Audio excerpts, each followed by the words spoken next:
Bonjour tout le monde, bonne année. Hello everyone and Happy New Year. It is the start of a new year. And I know many Canadians are waiting to see what 2021 has in store. We are still far away from the end of the pandemic, but I would like to start today by saying that we do have reasons to be optimistic. 2 safe and effective vaccines have been approved in Canada. And we have already started receiving doses of these vaccines over the last few weeks. Our government has worked tirelessly to deliver nearly 500,000 doses of these vaccines to the provinces and territories last month, and these efforts will continue. These vaccines will protect Canadians and save lives. That is why it is essential that the provinces and territories carry out their vaccination campaigns as quickly as possible. The federal government will pay for the vaccines and the necessary equipment to administer them. And through the National Operations Centre, supported by the Canadian Armed Forces, we will enable the vaccine distribution efforts to be coordinated throughout Canada. COVID-19 vaccines just a few weeks ago, we've already delivered nearly 500,000 doses to the provinces and territories. We're on track to have well over 1 million vaccine doses from Pfizer and Moderna by the end of January. And by September, we'll have enough doses to vaccinate every Canadian who wants a shot. This pandemic will end. We will get through this. Better days are on the horizon, but to get there, we need to keep holding on. Je l'ai dit et je le répète. I've said it before, and I'll say it again. This is not the time to vacation abroad. We need to hold on and be strong. And I would like to discuss the Canada Recovery Sickness Benefit. The goal of this benefit is simple: to enable workers to take paid sick leave if their employer doesn't offer it. For example, this benefit is for a grocery worker who needs to quarantine because they entered into contact with a colleague who tested positive, or if the grocery worker themselves has symptoms. That way, the person doesn't have to choose between losing income and protecting others by quarantining. The objective was never to send a check to those who decided to go on vacation at a time like this. My message to those who have traveled in countries in the South is clear. You will not receive this benefit. It was not prepared for you. For those who are upset reading the reporting over the weekend, I share that frustration and anger. We are correcting the situation quickly. I know you have made many sacrifices. What we need to remember for now is that those who are traveling for non-essential reasons will not be able to access the Canada Recovery Sickness Benefit.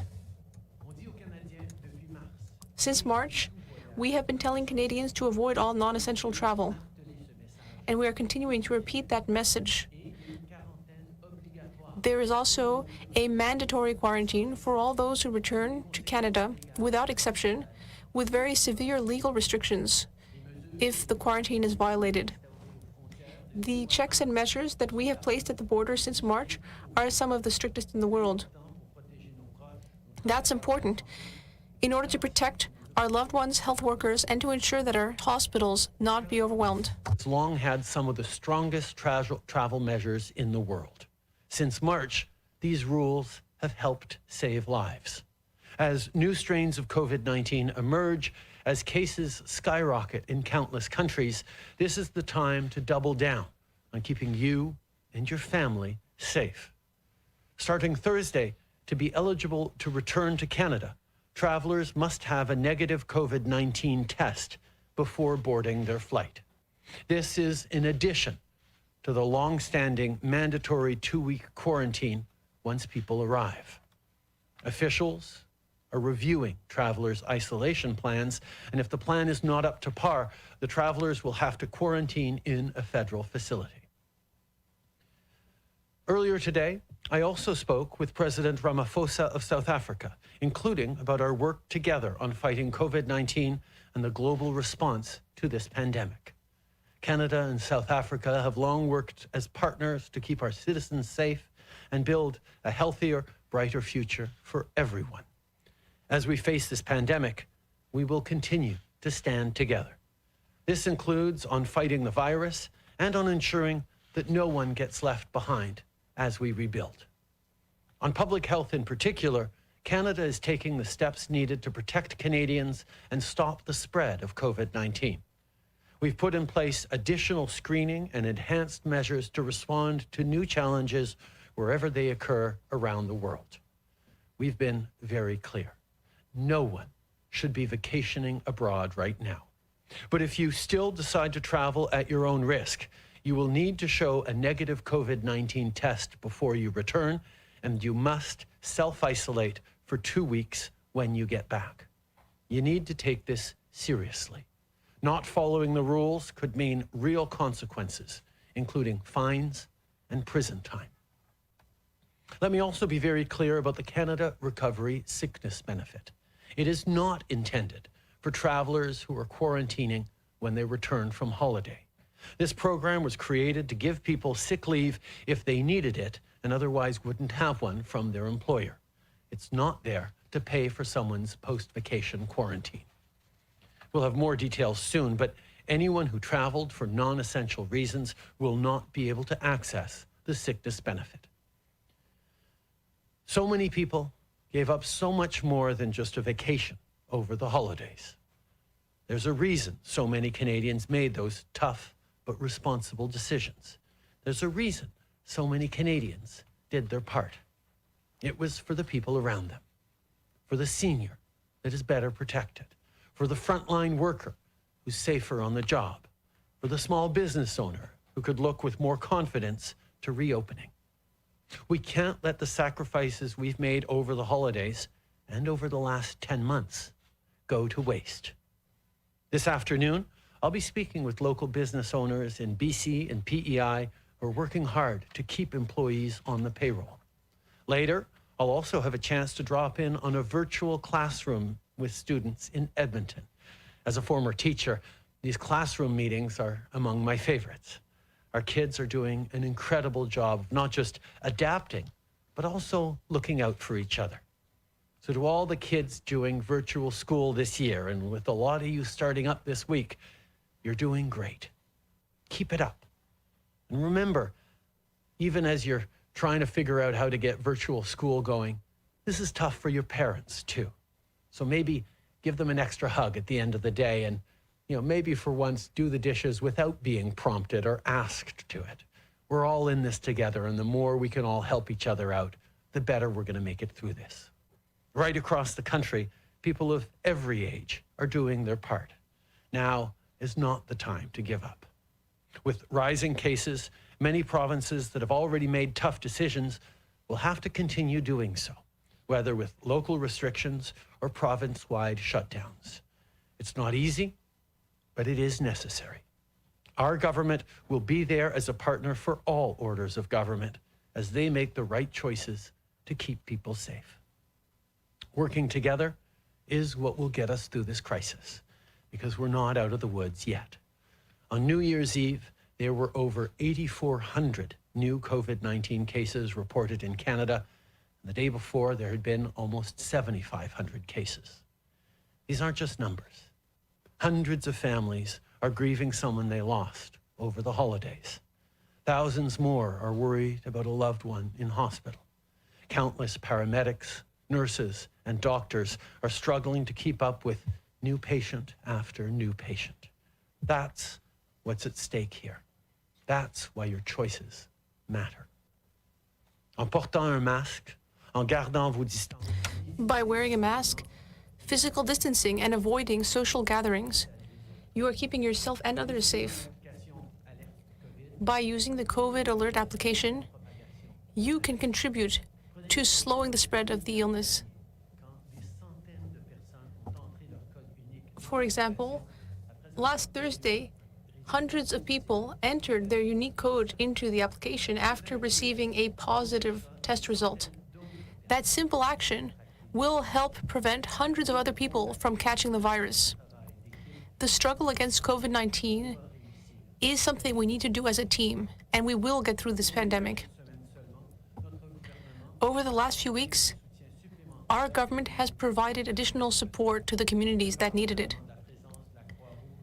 For example, the Red Cross in long-term care in Quebec and the Canadian Rangers in the Quanishit First Nation.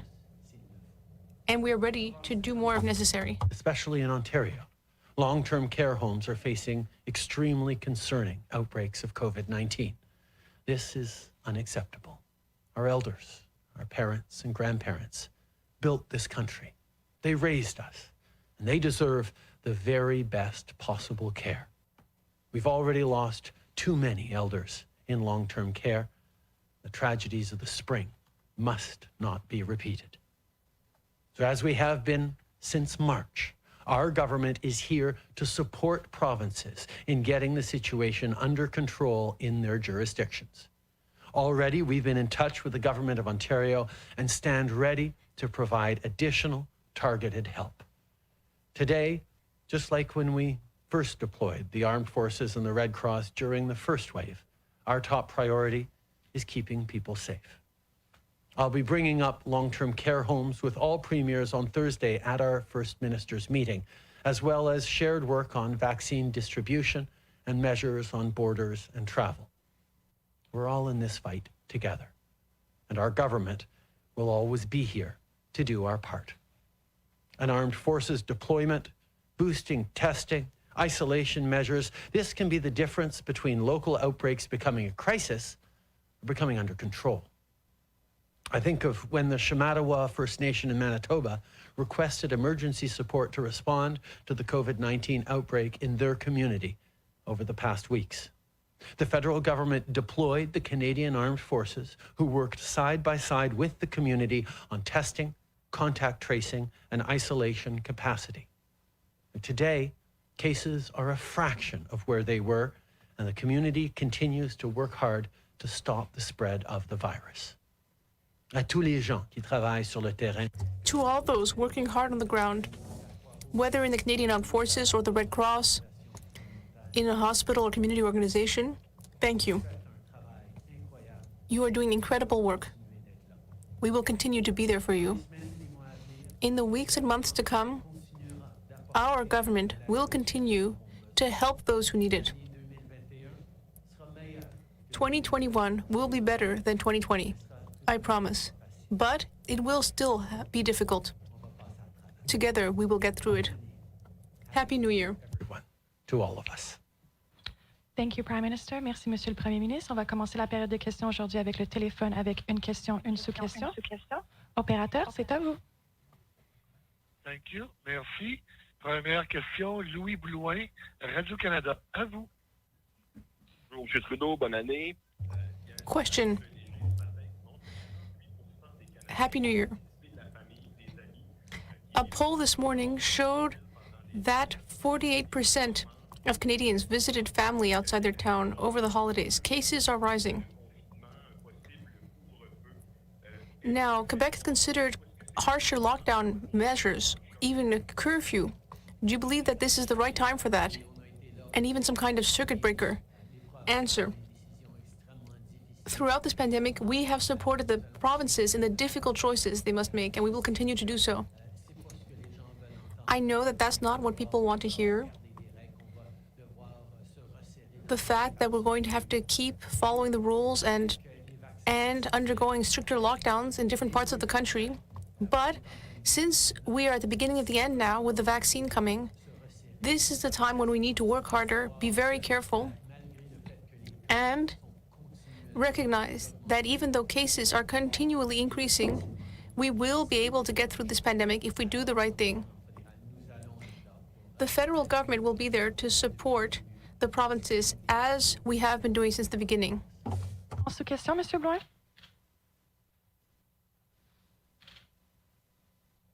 D'accord avec ces nouvelles restrictions.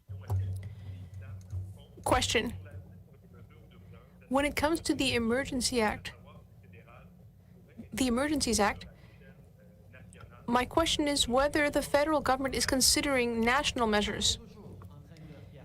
Answer. We are always looking at all of the tools we have to protect Canadians. But as I have said, throughout the country, there are different kinds of issues and situations. Local, provincial, and territorial governments are reacting to these different situations.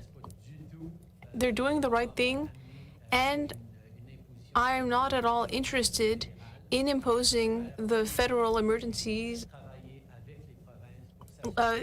Act. Instead, I'm more interested in supporting the provinces and doing the right thing throughout the country. Seen from the very beginning that we always need to look at all different tools that we have to keep Canadians safe. But like I've said from the beginning, I'm not particularly keen on using the Federal Emergencies Act. I think on a practical basis, the challenges faced in different regions are very different, and a one-size-fits-all approach from the federal government isn't automatically the best thing, far from it. And on the other side, we've been working extremely well with the provinces across the country as they've moved forward on the right measures for them. We will continue to work closely with them. I look forward to my First Ministers meeting, the first First Ministers meeting of 2021 on Thursday. And we'll talk about all these issues and how we continue to work together on what is right everywhere across the country. Thank you. Operator, next question on the phone. Thank you. Merci. Next question, Christy Kirkup, The Globe and Mail. Line open. Hi, good morning, Prime Minister. Many Canadians are watching other countries roll out vaccines faster, and they're asking why that is the case. And so I'm wondering, what is your explanation to Canadians about the speed of Canada's distribution plan, and what can be done by levels of government to expedite this? We're learning about vaccines, for example, that are sitting in freezers and are not being rolled out to those who need them the most. I think all Canadians, including me, are frustrated to see vaccines in freezers and not in people's arms. That's why we're going to continue working closely with the provinces, both to deliver vaccines to the provinces and to support them as they need it in terms of getting more vaccines out to vulnerable populations and frontline workers as quickly as possible. We've been able to ramp up over the past number of weeks in terms of vaccine delivery, but now is the time with the new year upon us to really accelerate, and that's certainly what I'll be talking with the premiers about on Thursday, how the federal government can support and help in getting these vaccines even more quickly out to Canadians. Je sais que y a une impatience. Repeated in French. I know that Canadians are impatient, and I am too. Canadians are impatient when it comes to seeing the most vulnerable vaccinated as quickly as possible. We don't want to see vaccines in freezers. We want to see them in the arms of vulnerable Canadians. And I will be speaking with the provinces and territories on Thursday to see what the federal government can do to continue helping the provinces vaccinate Canadians as quickly as possible. The vaccination programs have been going on for a few weeks now, and now we really need to speed up to ensure that we are protecting the highest possible number of people as quickly as possible. The federal government will be there to help. And just on another matter, Prime Minister, why did the federal government delay, again, new regulations designed to lower the price of drugs in Canada while facing concerns from industry over how the rules would impact vaccine access? I think everyone understands that right now our priority is keeping Canadians safe as possible, getting vaccines to Canadians, keeping them safe with cutting-edge treatments, and we're going to focus on making sure we're helping Canadians as quickly and as efficiently as possible and working with industry on making sure that happens. Thank you. Operator, one last question on the phone. Thank you. Merci. Prochaine question, Émilie Bergeron, Agence QMI. À vous. Bonjour, Monsieur Trudeau. Question. Mr. Trudeau, you have stated that you will block access to the Canada Recovery Sickness Benefit to those who have traveled over the holidays and are now in quarantine. You have said that you share Canadians' indignation about this. What are you intending to do? Will legislation be tabled? Answer. Well, it's very important to remember what the purpose of this sickness benefit is. If someone is at work and starts getting COVID symptoms, well, we really wanted to avoid having that person decide to stay at work even though they have these symptoms, because that's the only way to pay the bills and feed their kids. So this benefit is there to help people. It's to help people protect their